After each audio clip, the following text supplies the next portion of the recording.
How to face your limitations? Well, we got a great show for you.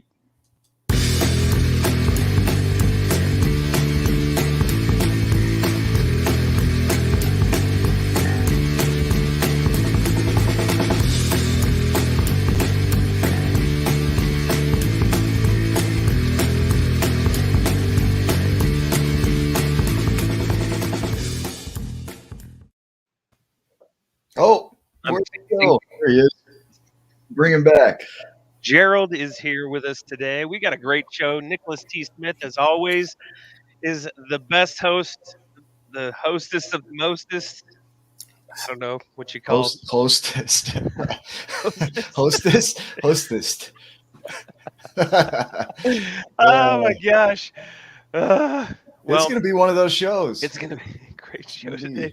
If you haven't subscribed on YouTube, go ahead and do that. Hit the alert button so you know when we come live, or don't, because sometimes we have tech issues and limitations. Yeah. Sometimes we don't go live.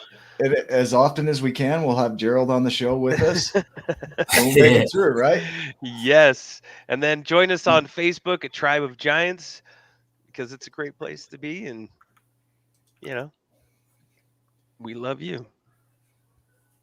Gerald, we're going to introduce you if that's cool. That's cool with me. We got your voice, and that's all we need. Just so people know, one of the limitations that Gerald faces is that he's an emoji in real life. Make Ryan spit his drink out. No, just a quick introduction of you. Gerald Jones, he's a crane operator by trade, but by heart, he's a motivational speaker and inspirational person. Recently divorced with 3 children. He's ready to tell his story. We're going to dive into it with all of the limitations of technology and life. And I love that we can't see your face in this because it just anchors in the lesson of the show even more. But we're glad to have you on board with us. Thank you. I'm glad to be here. So we're gonna, there's a little bit of anonymity that comes with no video, right? So we can get as real as we want. Right. Yeah. So I'm gonna have you start us on the journey. Usually what we like to do is just go through your path and what got you to where you are today, but going all the way back in time to hear your history. What was it like growing up? What did you experience? What kind of anchored in where you are? Wherever you want to start, I'm going to let you dive in if that works. Well, all right. Well, I'm going to start back when I was younger. I'm going to start in my early years. Okay. Born in 1968. So I grew up. Damn, you're old. Yes, I am. Yes. Yeah. But yeah, I'm going to just grow up and just give you guys a glimpse of how my life was, growing up. My mom and dad divorced when I was 5 years old. And of course, that had an effect on me, living in both households because I live with my mom and my dad. Majority of times I live with my dad in the summer, live with my mom through the school months. So my upbringing was kind of different because my dad would let me get away with things that my mom wouldn't let me. And my mom would basically instill a lot of confidence in me. Where my dad was like, hey, man, just do what you do, Yeah. But anyway, I'm a boxer, too, as well. I forgot to mention that in my profile. So I was boxing since I was like 7 years old. Nice. I didn't really pursue my boxing career because of my upbringing. I had a chance to fight for my national golden gloves at the age of 13, but I couldn't do that because my sister was murdered. My sister was murdered at a young age of 25 years old. And my mom had to, well, she didn't have to, she chose to raise her 4 children. And of course, that had an effect on my life. It changed the dynamics of my life growing up because now, going from a household of just me, my mom, and my brother, I had to go to a household of me, my mom, and 4 other kids, which were my nephews and nieces. So then that put a lot of responsibility on me growing up as far as, help taking care of them, cooking, cleaning, and stuff like that. So that stopped me from doing all the things that a teenager should have been doing, like playing sports in high school, stuff like that, because my responsibility at home came first. So with that, as I grew older, 13, 14 years old, I started picking up bad habits, hanging around the wrong crowd. Started drinking, smoking a lot of weed. And as I grew, all that grew with me. All that stuff grew with me. And I had no idea of what it was doing to me. I was depressed and didn't know it. So I used to use alcohol as a way to escape and to fulfill that void of not being able to live a normal teenage life. And like I said, I thought all that was normal. I had no idea it was depression. So as I grew older and that stuff grew with me, I started making the wrong decisions and bad choices in life, which caused me to act out in ways that I knew it wasn't me, but hey, I went with the flow of things, but it just wasn't me. It wasn't who I really was. So, when my sister got killed, like I said, at an early age, the night she got killed, she asked me to babysit for her that night. And at first I told her no, but then, she offered me money. When money involved, it's hard to turn down. Yeah. So when she offered me, $25, I said, okay, I'd do it. So when I went to go babysit for her that night, she never came home. And I held that, I held responsibility for that. That's something that, I held that in me for so long, for years, up until I was like in my 40s, so that was a resentment that, I inflicted on myself. And, that caused to a lot of my, drinking problems, that resentment and the resentment of not being able to live a normal, childhood life, and just resentments. And, that just caused me to drink a lot. And I became an alcoholic up until 8 years ago.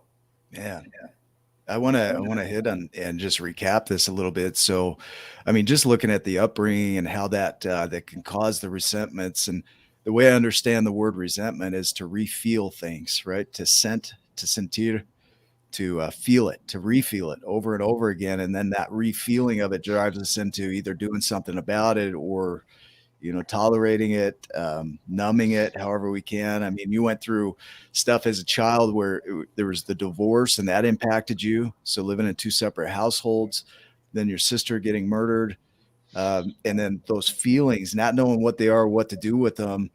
I think a lot of us get into that space of resentment, refeeling it over and over, not knowing what to do. And then we get into that world of addiction and numbing and not really coming out of it.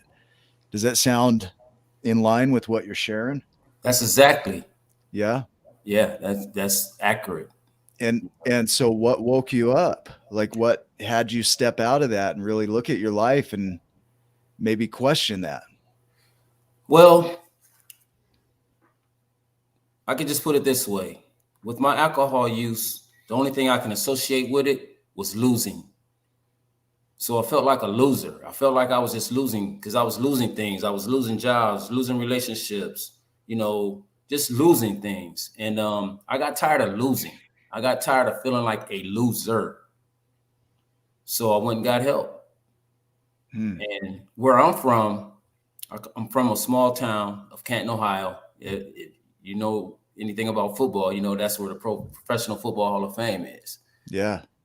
And there is a stigma about that town. That's a rough and tumble town, So if you're from there, you carry this, you carry this machonism about yourself, and it follows you everywhere you go. Trust me, because this is how you were raised.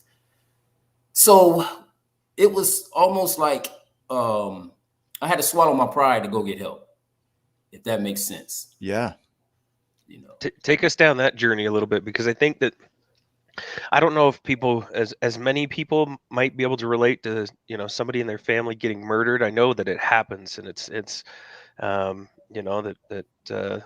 violence and things like that can happen, or abuse. Um, Different situations like that can definitely happen, but and then you start down that path of drinking, and then you have this moment of this getting sick and tired of being sick and tired, and then going to get help. Talk to me a little bit about the that path of what Okay, well, what that what did path, that look like for you, Gerald? that right there, that it changed my life, because my sister, one her her youngest son, he was also murdered. And the crazy part about that is, before I go into this, I just got to put this out there. The crazy part about that is, I basically raised him. I taught him most of everything he know. And one of the things I've always told him: don't never be no punk, because where I'm from, that's not acceptable. You're not going to get bullied. You're not going to get punked out. So the night he got murdered, he got into a fight at a bar. The guy went outside, started shooting. He went and got his gun and came back around the corner. And next thing you know, gunfire erupted and he was shot and killed. What happened with that was, this what really made me go get help was when he got shot and killed. His girlfriend at the time told me the last thing he said to her was, because she wanted him to go. She told him to get in the car and let's go home. He's like, no, I'm not going out like no punk. And those are the words I always told him. So that, played a part in my life. So after, I decided to get help after that, because I knew I was contributing to people's demise. That's how I felt. So when I decided to go get help, I checked myself into a crisis center. And that crisis center, when I did that, it was something that where I'm from, you wouldn't be caught dead there. If people saw you going there, especially with the reputation I had, they thought, something was wrong. And you don't want to broadcast yourself and put your business out there like that, but that's what I had to do. The crazy thing about that was when I went and got assessed, they didn't have any dry out beds. What they had was a bed for the mental health patients. That was the only bed they had left. So the nurse at that time, she gave me an option. She told me I could come back or I can take that bed. So I knew if I left there, I would never come back, because it took a lot for me to even go there from the first place. So I told her, yeah, let me go ahead and take that bed. So I did that, and I handled all my affairs. And as I was in this room, it's like a jail cell. It's a door with a window on it with no handle, and a bed, a sink, and a toilet. As I'm in that room, I got to reflecting on my life, and I'm looking out this window. And as I'm looking out this small window, I'm seeing all these mental health patients and how they're acting and their, reactions towards certain things. And as I'm looking at these people, I'm looking at it and I'm saying, that's going to be me if I continue on the path that I'm going. So I took a vow right then and there that I would never take a drink again. And that was 8 years ago. And I never took a drink again. And ever since then, it's like my life just started flourishing. I've been doing things that I never, ever thought I would ever be doing. Like I said, I'm from Canton, Ohio. I live in Keller, Texas, which is basically Dallas, Fort Worth, the Metroplex. I'm a crane operator, something I never saw coming. I mean, it's this thing in my motivational speaking, I never, ever imagined things just start opening up. Gerald, hang on to that and hold it so we don't lose it. I have a tendency to interrupt people and cut them off, but I want to share this, but hang on to that so we can come back to it. Okay. Man, it just sounds like in life, and this, I can relate to this. I know other people that are listening can relate to this, is you go through life and life is reactionary. Like things are happening to you and you don't have a say in it necessarily, because your emotions are so impacted by what happens outside of you that you become reactionary to it. And so all of your responses come from that. And so there's no responsibility in it, no ability to respond because you're so reactionary. And here you're living this life in a certain way that for so long was just impacting you and influencing you, and you're feeling like you don't have a say, and help me if I'm wrong here, and you get into this space and you start to see people that really in some cases truly don't have a say mentally, and you get an opportunity to really look at it and say, you know what, I'm going to step up for me, for Gerald. I'm going to show up for my life. I'm going to show up and change things around. I'm going to make decisions, and no longer I'm going to be impacted by life, but I'm going to impact life. Does that sound right? That's exactly right. Keep going with your thoughts. If there And the was anything thing, that came up with that. Yeah. and the thing about that is, it starts by, you have to forgive yourself, you know, because without forgiveness, you know, you can't move, away from the pain. Hmm. Without forgiveness, you can move from the pain, but if you don't forgive yourself or forgive others, you can't move away from the pain. So once I started moving away from the pain, that's when things really started to happen. And that's when that's where self-love started to set in. I realized how much I love myself, and that's when I started really, taking the action steps to become better and to better myself. Man, that self-love, Ryan, talking about forgiveness, we've talked about this in shows before, and the power of forgiveness. I love Debbie Roth's work. Her mom was murdered, and she's worked through a lot to forgive people for actions, but really to work on herself and forgiving herself, which she says is even more challenging than forgiving another person, is forgiving the self. Yeah. And then self-love, Steve Hardison talks about self-love. A lot of other mentors that we have talk about self-love and the importance of it, because if you don't have self-love, it's hard to give anybody else love. Yes. How do you do that? How do you how do you forgive yourself? Like what I want to dive down that a little bit. And Nick, you've worked with Debbie, and so maybe you have some insights on this. And I'm asking a lot for myself because um there's a lot of talk that's up inside here. And Gerald, I'm pointing to my head. There's that negative self-talk that comes in, the doubt, the fear, the worry. We do something and we judge the freaking shit out of ourselves. Like, we judge ourselves hard, way harder than anybody else, and we're beating ourselves up all the time. How do you forgive yourself? What did you do, Gerald? And Nick, maybe some of the things and tips and tricks that uh, we could do. Yeah. Those people at home can think about and start implementing. Yeah. Gerald, how did you kind of go down that path of self forgiveness and self love? Well, once I started realizing that the pain that was afflicted on me, I was inflicting on others, that changed me. Because when I seen the hurt that I would do to other people, and I would experience that and relive it, that the hurt that was, the reason why I was afflicting pain on other people, because of the pain that was afflicted on me.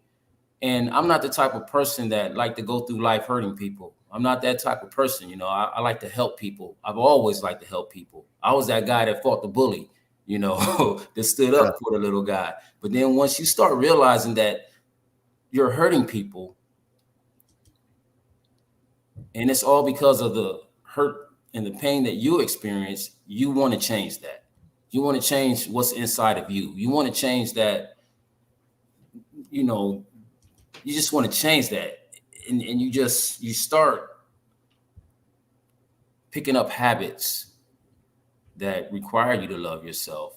You look at the limitations, the things that are limiting you from doing or becoming your best. You start looking at those things.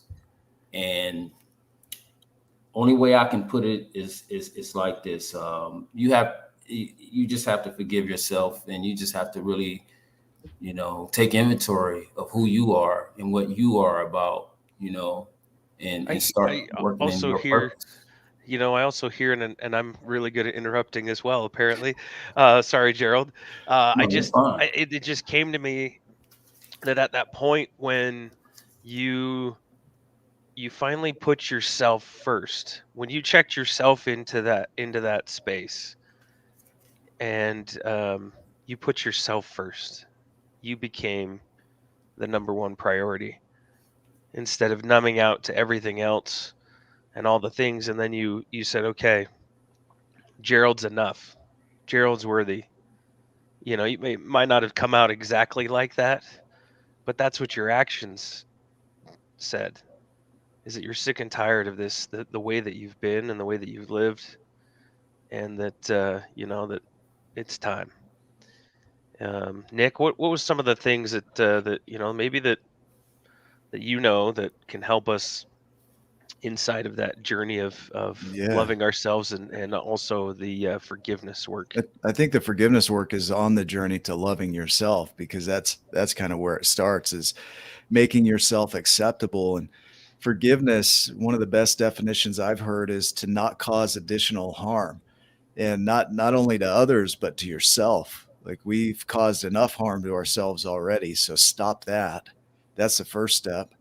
And then anything that was taken, as much as possible, to give as a gift, and not necessarily, in the case of murder, that's really hard. That's a challenge, right?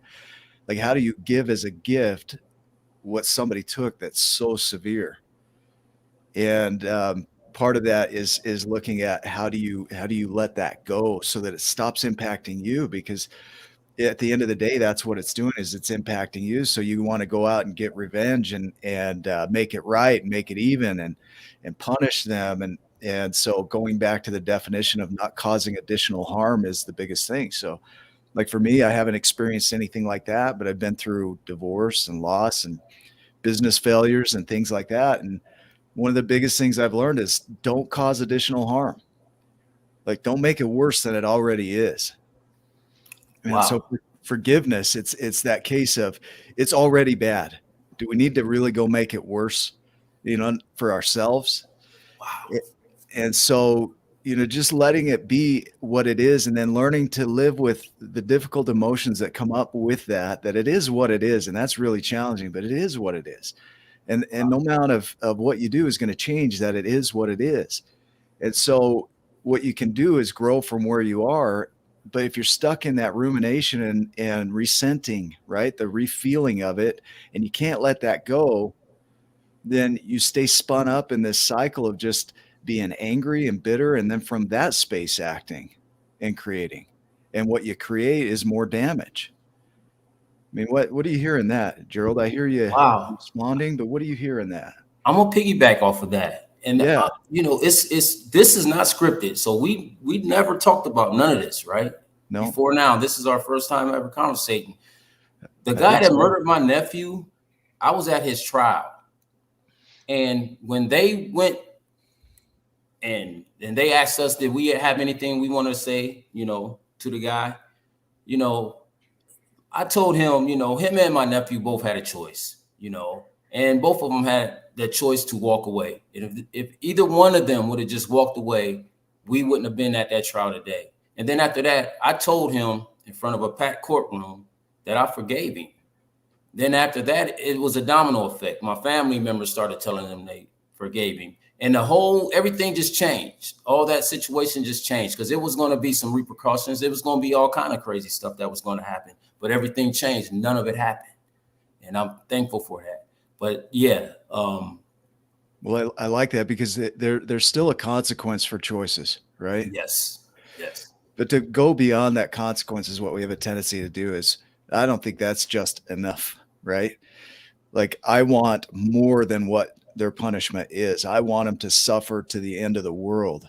And Hugh, I know Hugh is one that has some say around his daughter passing away. And he's commenting here, and we're grateful for you, Hugh, and your views. And things like this that are challenging, when a loved one is taken from you and you didn't get a say in how that happened, which a lot of times we don't anyway.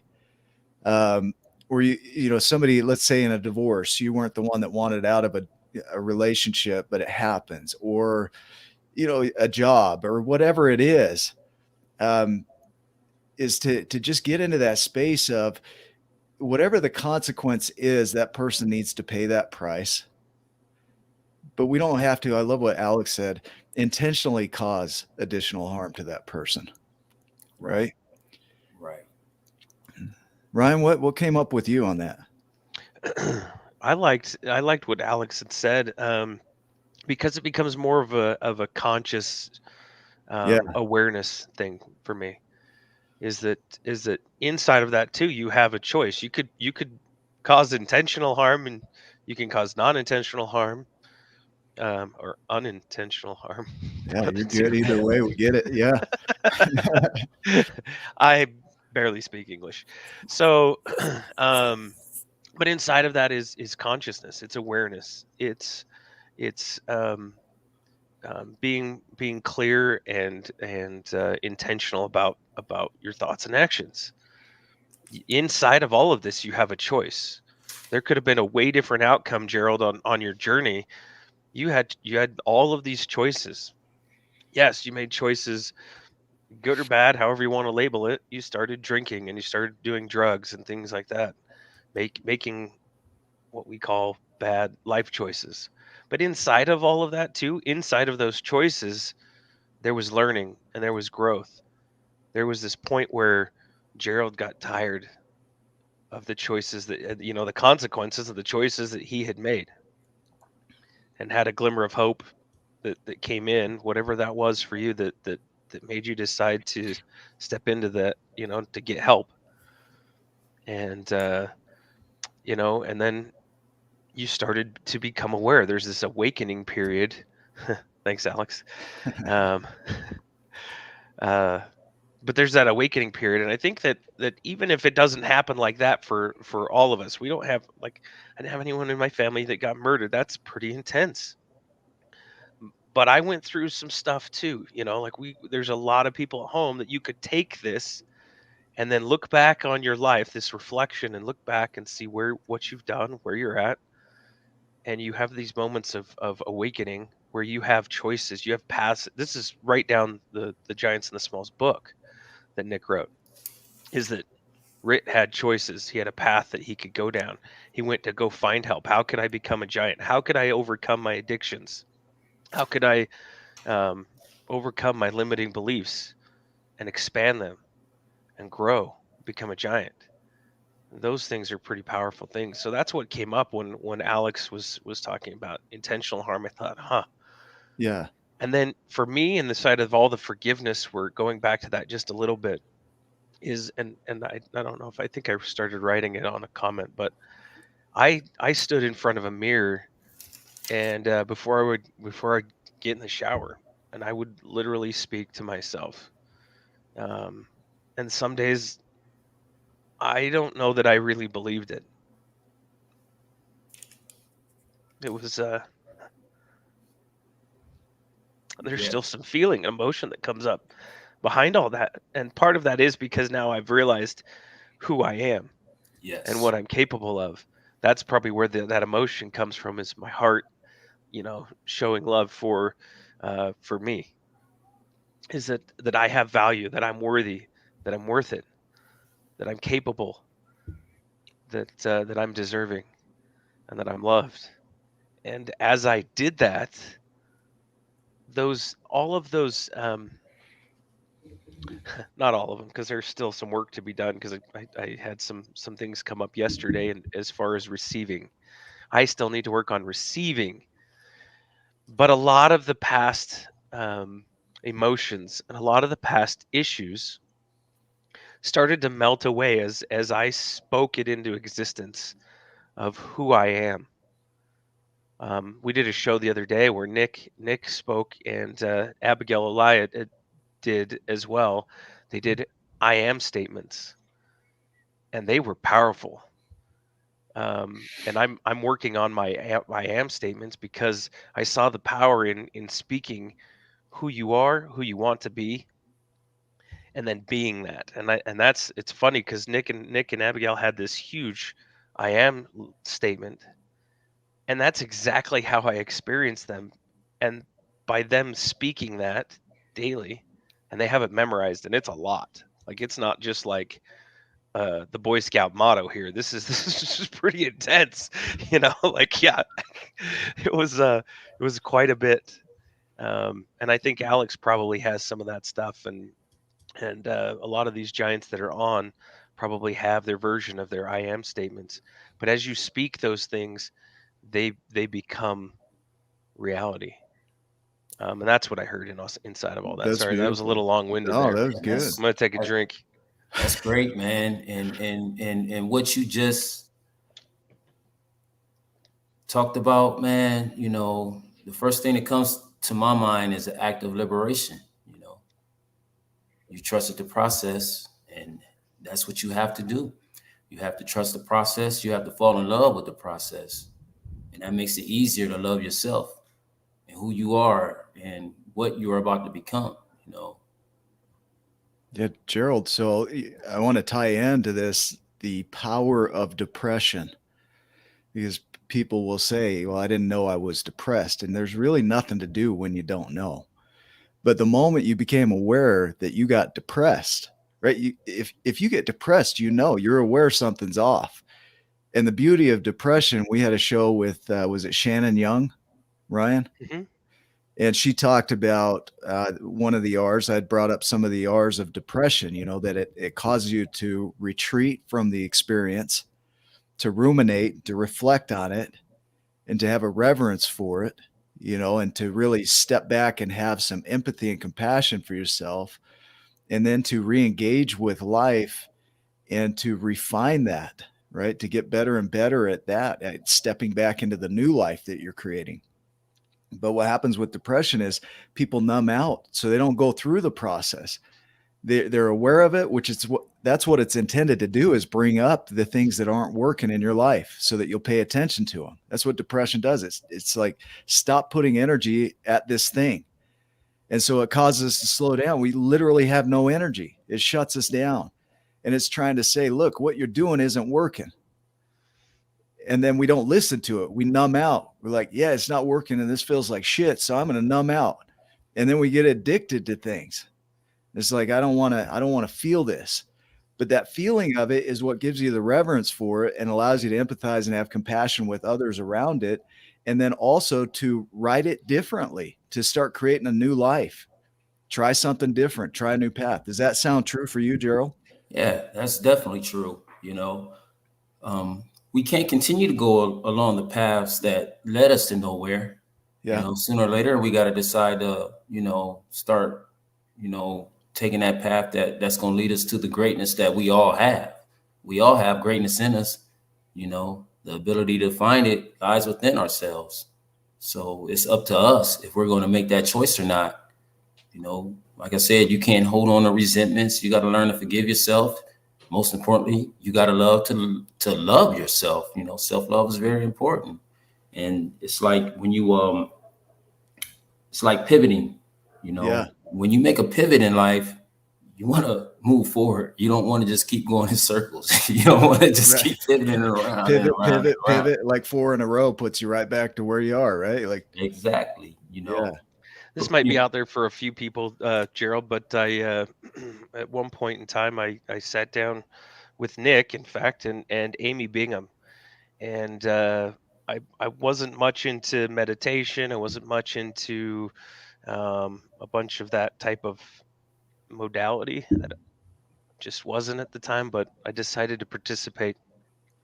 And inside of that, I was, in my mind, I was shown a chalice. Think of like Indiana Jones, type of a cup. And there was a portal or a hole in the roof of whatever room I was in, and I can't remember exactly, but there was energy or almost like water flowing down into this cup, and it was sitting on a pillar.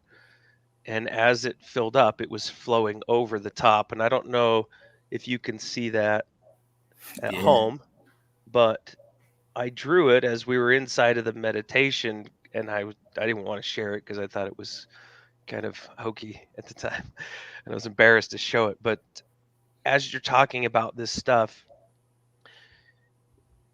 for you, you have to fill up your own cup. And Al was talking about this right here, is that forgiveness is more for you than the other person. It spills over. So you got to be whole. You've got to be complete before you can um, um, what's the word I'm looking for? Before you can fully give to other people as well. If not, if you're not putting yourself as the priority first, then you're robbing other people of the experience of uh, all of Ryan, or all of Nick, or all of Gerald, or all of Al, or all of Hugh, or all of Alex, or whoever. And those are people that are on the show. Yeah. They're amazing giants that I experience them that way.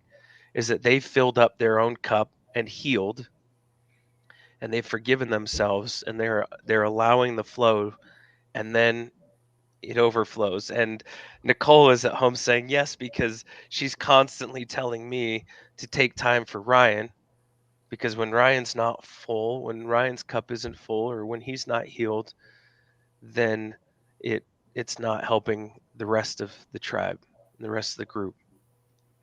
And so I just wanted to honor you for you doing that, is that you were allowing that forgiveness to come in and fill yourself up. And then now that's starting to fill up, and now you're being able to step into your giant potential. I'm gonna tell you, this might sound ironic, but I had to become selfish to even get to this point. I had to become selfish. Um, I think a lot of us get the meaning selfish misconstrued, but sometimes you have to be selfish if you're going to become better, if you're going to, live your purpose in life, because that's your purpose. That's yours. You own that. So if you're not selfish, how are you supposed to live it out? How are you supposed to forgive yourself? Everything starts with you, right? Does. Yeah. What I love about your journey here is the book, The Giants and the Smalls, is the adventure of Remy and Rit. It's about the adventure. It's not about the ending or where he arrives. It's about the growth that occurs in the adventure. And so your purpose, your adventure, your journey, like that's individual. I love what Hugh said, something about when you honor yourself, you become who you are. And when you become who you are, like Ryan's talking about, the value of a cup is its emptiness, its ability to store things, to pour over and pour into another cup, right? If it is pouring over, spilling over. But when we really step into that journey and recognize that the journey is what this is about, right? It will always be a journey. Like if we ever arrive, then we've got it all wrong. Oh, I made it. I mean, but accepting ourselves along the journey, which is what you're doing, is you're waking up is I'm already good enough. What else can I create? That's what you're doing. So to me, this is where I would want to ask you, when you think of the word and the term, I am a giant, what does that mean to you? That means to me character that I gave myself and no one gave to me. That's the first thing that comes to my mind, character. Yeah. You know, to be a giant, you have to have character.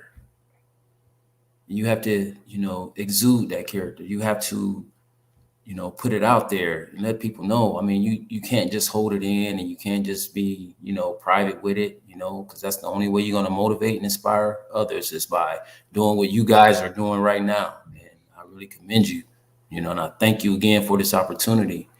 And yeah, man, to become a giant, realize who you are. Yeah, already, right? One of the honors that we have, Gerald, is interviewing people like you, to just recognize that regardless of what anyone is creating, that the journey that each of us goes through is so similar. Like there's patterns that evolve and show up in all of our journeys. I mean, you could go back through, this is episode 96 of these interviews, and that's not including the hundreds of other interviews and tips and tricks that we've done on YouTube. But in each of them, we're discovering that there's so many similarities in your journey and my journey. And, you know, anybody that's watching this, Al and his journey, Alex, Diana, you look at her journey, like it's phenomenal. So recognizing that allows us to say, I'm not that far off. As you know, sometimes we judge ourselves as being different or far off from the path. And this helps us to recognize that we're not. Man, we're pretty similar. What do you think as you hear that? I think we're all brothers and sisters anyway. So we're all gonna have similar journeys and similar paths. One thing that really comes to mind is that our flaws makes us human. Now it's up to us. How do we fix those, or we start mending ourselves? Because no one is perfect, you know, and a lot of times, you know, that's all we see. We just see what people give us. You know, we see that facade that they put on as being perfect or having their life all together. You know, you got to learn how to quit lying to yourself and be transparent, you know, and that right there just opens up everything, and it shows who you really are. Because you can only play, my grandfather used to say, you can only play crazy for so long. And then it all come out. Yeah. So Yeah. you can only live a facade for so long, you know. Yeah. So really aligning with who you are on the inside, right? And Yes. shifting that. Like if you don't like who you are on the inside, shifting it and then aligning your external world with that new way of being, because there was a time where you were that person that was creating what you created in your life. That was you. But underneath it, there was something more foundational that was even more powerful, but you just hadn't stepped into that yet. So when Right. you create yourself as who you are, whatever that looks like, that's what's going to show up in your world.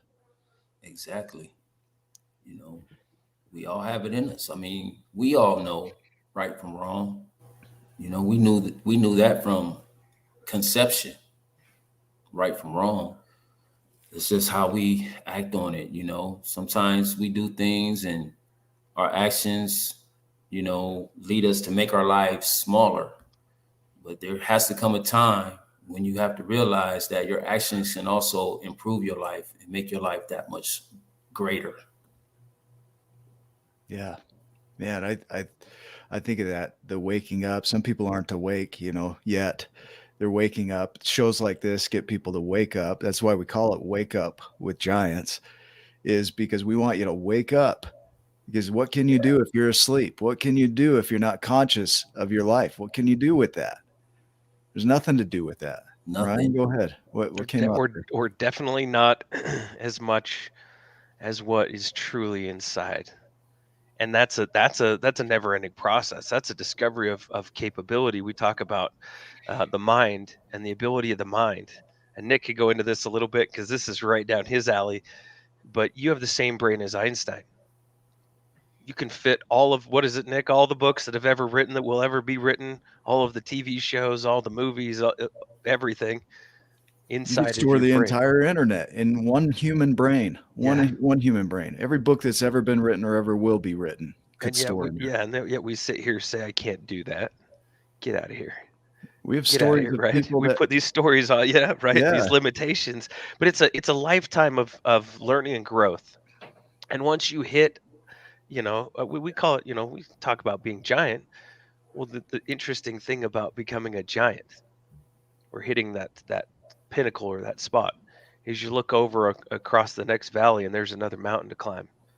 You got to go down the mountain, through the stuff again, same process to raise your capacity well, and your and ability.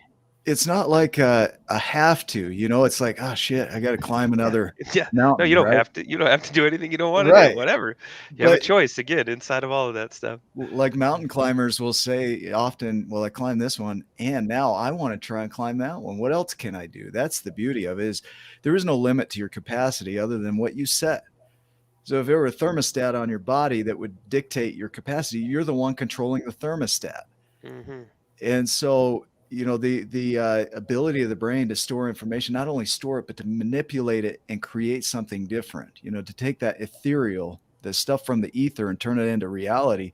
Gerald, you're doing it right now.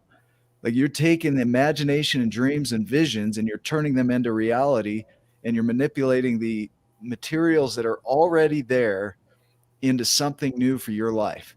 And that's what every one of us has the potential to do. What comes up as you hear that? Man, I tell you, you just said some things, especially when you said potential. Man, that really resonated with me, because that's one thing I got tired of hearing. Potential. You have the potential to do this. You have the potential to do that. Okay, since I have the potential to do it, why am I not doing it? Why don't I start living that potential? And one thing about that potential is you will never feel it, but as long as you set yourself on that journey to try to, you're going to start bettering yourself. Yeah. As long as you trust the process, you're going to become better.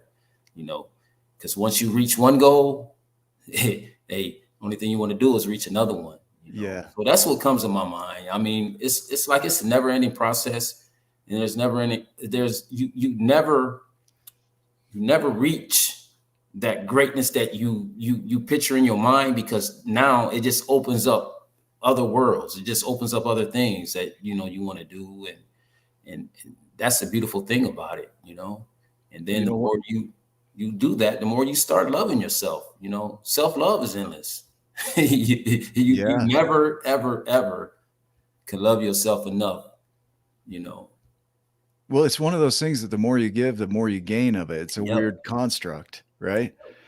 And then the idea of, value that you create in the world. I love flowers. It's one of the things. I'll take pictures of flowers because of the fractal nature of flowers. They're so self-similar in their patterns, but they come in all these different varieties. And there's smaller flowers that are as tiny as you could visibly see. And there are flowers that are huge, that are enormous. And they all have these patterns that are similar. To go through life and say one flower is more valuable than another is just perception. It's just what one person feels is more valuable than another. But the value of each flower is their diversity, is their limitation, their size. Here we go, right, Hugh? Is the difference the scale? Like, where you are in comparison to another person, their scale might be bigger. Their capacity at the time that you're comparing might be bigger than yours. But does that mean that you don't have that as a possibility within you? Like, it's just simply their capacity is bigger. Giants take small steps. They're just bigger. If your chalice fills up, then work to increase the size of the chalice. Yes. Right? Yeah. Small hinges swings big doors. Small hinges. Yeah. That's how it is. Yeah. Yeah. I love that. Can you bring that back up? How beautiful is the flower without the weeds? Wow. Man. Yeah. Right. Like, if you didn't have the dark times in your life, how good would the good times be? Right. Well, inside of that too is learning to love all of what this is, all of Ryan, all of Gerald, all of Nick. That's your once you can love all of you, what makes you tick, the dark parts, the shadow spaces as well. Yeah. If That's you have where multiple personalities, then learn to love all All of them. all the Nicks. Yeah. all 6 versions. Right. Right. Anyway, keep going. That now your fractals has become a thing. Well, it's going to spread over to it applies to everything. It really does. It's simple steps repeated create complexity. It applies to human behavior. It applies to creations. It applies to tangible things. It's there is no end to the creation. It's just scale and variation. and simplicity. I think it's always, Abigail Elia hit it. She's like, do just one simple thing to reach your goal and then be consistent with that. Because if you can do one thing, you're likely going to do more than that. But if you could just do one thing and that's all you could do, you would still create an impact and a change in your life. Yep. Dwell in the possibility, Yeah. dwell in the possibility. And also, just believing in yourself. That's one thing I forgot to say. If I didn't believe in myself, I would never have got to this point, Right. And it took a lot of that. It took a lot of believing that I could do something and just taking a leap of faith, stepping out on faith. That's one of the greatest things you can do, Yeah. Um, Well, okay, so you hit on something there, the belief in yourself. The word belief, I think it's from Galawa, and it means to hold dear. yeah. Yep. And why wouldn't you be one of those things that you hold dear? Right? Exactly. It goes back to being selfish. Yeah. Yeah. Yeah. Like your ability to do things and to change your life. I mean, it's always there. Gerald, the beauty and the lesson of your life is that it doesn't matter what you're creating or where you came from. What matters is that you wake up to the construct or the idea that you can do something about it, that you have a say in your life. That's so true. What did that bring up for you? Wow, man, that bring up a lot. I mean, just those words, a say in your life. You have the final say in your life. You have a say in your life. You have, because it's your life. We can't keep going off other people's expectations. We just have to live out what we expect of ourselves. We have to live out what our life was meant. We have to walk into our purpose. Everybody might not like it, everybody, because your life isn't meant to please everybody. Your life is meant to please you. Yeah. And whatever you do with that, if it can help and please others, then hey, that's fine. But at the same time, it's who you are and what you become. I love that. I mean, Gerald is definitely a giant. I know you know that. And as a general term and a broadcast term, a giant, what that means for people, it's amazing that we can go in and talk to kids and ask what a giant is, and they get the concept. And whether you're 4 or 400, it doesn't matter. Like you get the concept. Get the concept. Yeah. And to recognize that there is no limit to your capacity, only where you set it. So when you can do that, you start exploring like, well, if I could do that, what else can I do? It's not a have to or a need to fill society's wants or desires. And it can definitely benefit society. Yep. But it's looking at where you're limited. And I love the title of this, how to face your limitations. But not only to look at where you're limited, that's not a death sentence. You haven't been judged as limited. It's that we judge ourselves as limited, and what an opportunity to grow. Your greatest opportunity for growth is where you are not giant. Right. Inside of that too, Nick, I look back on limitation. Speaking on limitation, I look back at going to the schools with the kids. Yeah. And Nick originally would ask the kids to raise their hand if they felt like they were giant, but then they would look around, and look at the stories of others and the judgments of others, and they wouldn't raise their hand. And then we decided, hey, let's flip this switch a little bit. And by we, it was really Nick. I didn't do anything. Nick had this idea. So he said, hey, I want everyone to close their eyes. And then he asked them the same question. And almost every hand went up because there wasn't that limiting belief placed on them. Sometimes we place it on ourselves. Sometimes others place it on us, or we view others as placing it on us. That's what we do, Ryan. We judge ourselves by what we think others are judging us on. Exactly. But it's always our judgment. Yeah. There's and nothing so you to can, do with yeah. And inside of that too, like you go, the older classes had more of those judgments, had more of those fears, those doubts, those worries, those limiting beliefs. The younger kids, there's a picture on the Tribe of Giants. I'm sure somewhere. Maybe I'll post that again. It's me in kindergarten. Oh my hell! Can you say Oh hell my when you're hell. talking about kindergarten? It's about the only word that fits, right? Yeah, Like, yeah. they were absolutely incredible. I never want to leave kindergarten. I don't know why I ever left kindergarten in the first place. Their belief, you should have seen their eyes as Nick is talking to them about the story, and they paid attention to the story, and they believed. I think really they thought that they could be literal giants too. Like they were going to grow if they eat their vegetables. They talked about like what could you do about, to be a giant. Some kid said eat your vegetables. Yeah, that's a good thing to do. That's a giant thing. But they didn't have any of those limiting beliefs. And those kids, every single one of them raised their hand, and some of them were trying to raise it way higher than the others. They're just so excited. If we can get back to that, think about being a kid and having the slate is clean again. There are no limitations. You just gave a nugget, dude, and I don't know if you even noticed Nugget, this. nugget bomb.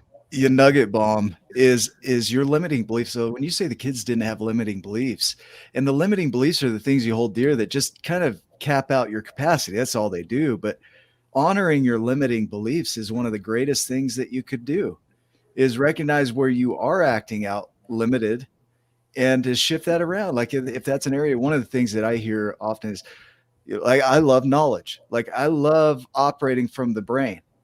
Ryan is huge in heart, so one of my limiting beliefs is that I don't have a big heart, right? Which is a great opportunity for me to practice living from the heart, right? Not an excuse, because it could become an excuse. Gerald, I'd love to hear your thoughts around that. Like, what does that trigger in you? Hey, excuses never got us anywhere in life, Yeah. And when you said eliminate excuses, that's one thing I always tell people whenever I do my speeches. Eliminate the excuses, eliminate the distractions. The only is you don't have any excuses. And if you don't eliminate them, you're going to continue to go down the road and take the steps that will make your life smaller. Because that's all excuses does. It makes our lives smaller. Yep. There's no growth in excuses. There's Carl Jung says that people judge because it's easier than feeling. Yeah. So when he does the Myers-Briggs test evolved from his teachings. So he didn't ever teach that, but it's what evolved from it. But one of the things they talk about is feeling versus judging as a personality type. And people judge because it's easier than feeling. If I could judge you, I got some distance between me and what's going on inside of me, because it's no longer about me. It's about you. And if it's about you, there's nothing I can do with it because it's out there. So much easier to do that than to step into feeling it. Oh, check that out. Yeah, hold on one second. Yeah. You might get to see Gerald right there at the end. Yeah. I'm going to remove the other one. Me. Hey, there he is. There we are. Yeah. Beautiful. See, we worked through an entire episode of limitation, and now we get to see you at the end of this. It's beautiful, man. Right. It's great to see your face. Ain't that something? That's how it works, though, I guess. Yeah. Yeah. Technology didn't work the entire. That's amazing. We did an entire episode with the limitations, and it was powerful. Very Yes, powerful. It was. Yes, it was. I guess it's sometimes sometimes it's better to be heard than not seen.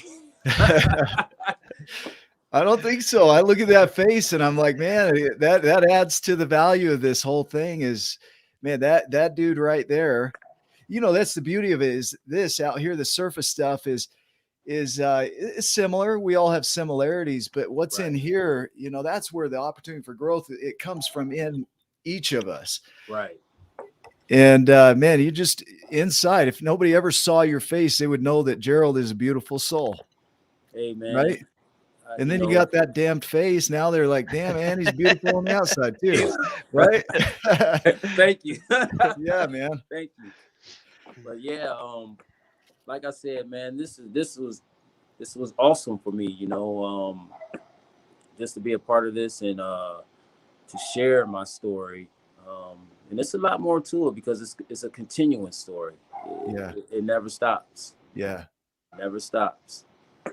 Well, if I were to ask you, if you were to impart a piece of wisdom, let's say that you could go back in time and talk to young Gerald before everything, right? You pick the time. Some people pick a younger Gerald or a teenage or whatever. If you could share a piece of wisdom with that person that would carry them through and help them to step into their potential. Now I'm anchoring it a little bit. But what piece of wisdom would you share? What's something that really keeps you moving forward?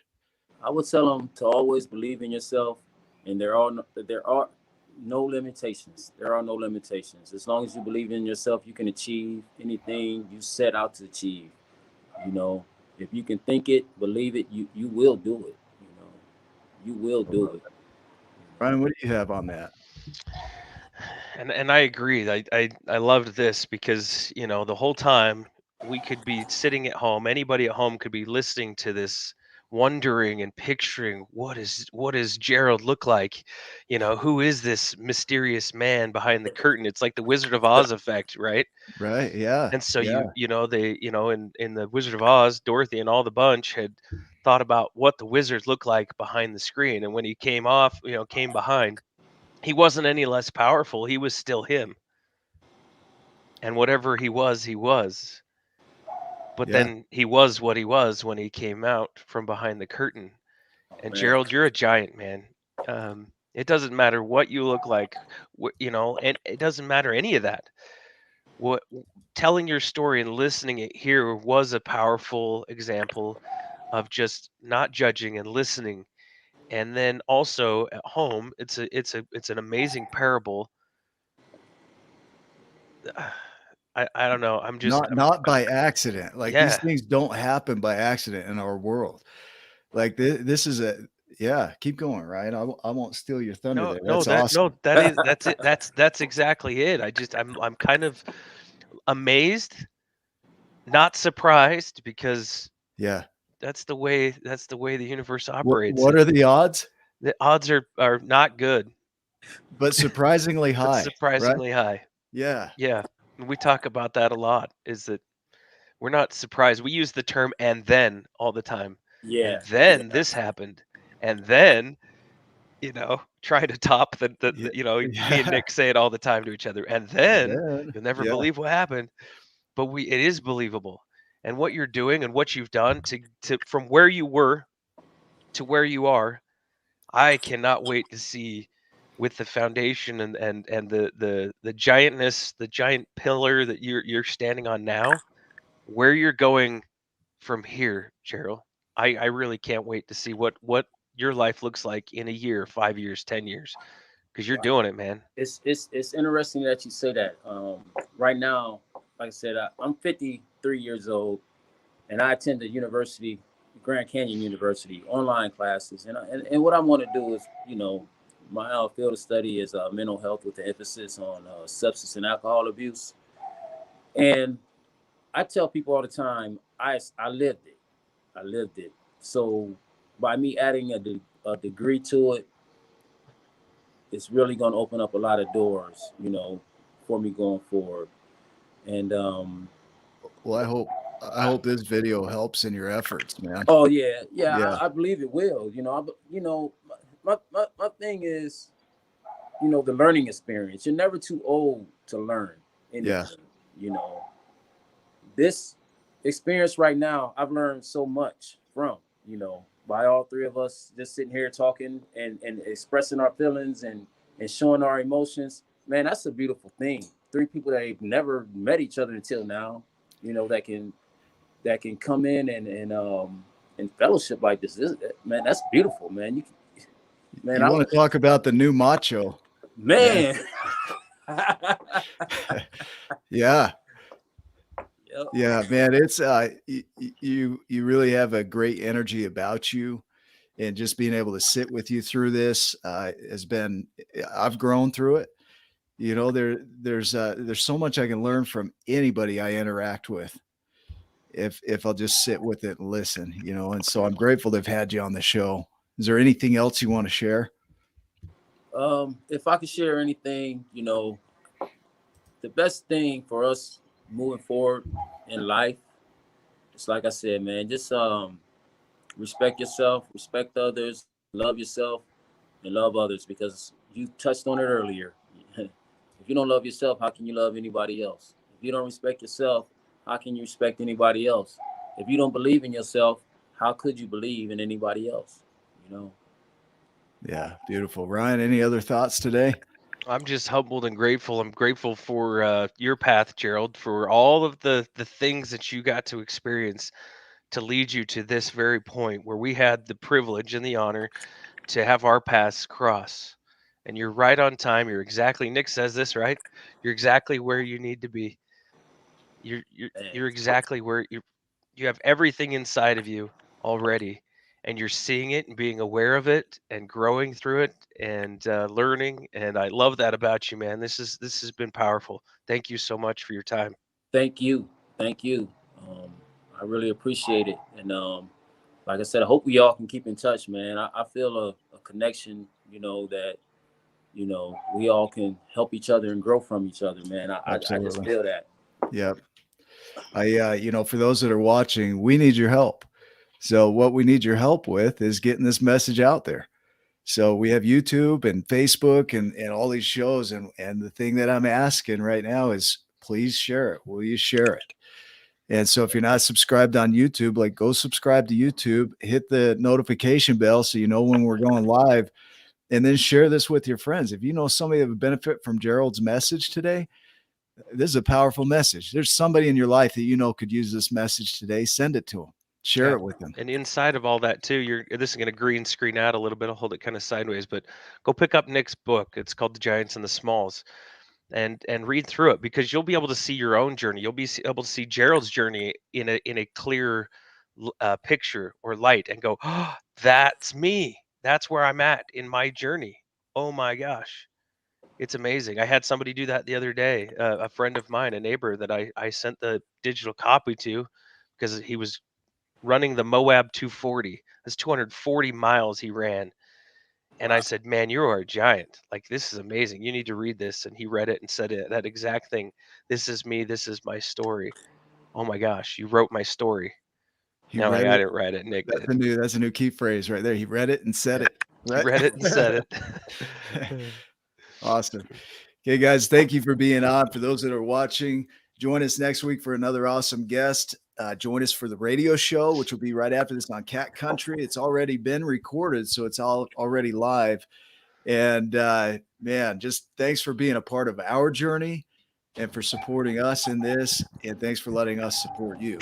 So we will see you in the next video. Go make it a giant day. Love you too. Love you guys. Be safe.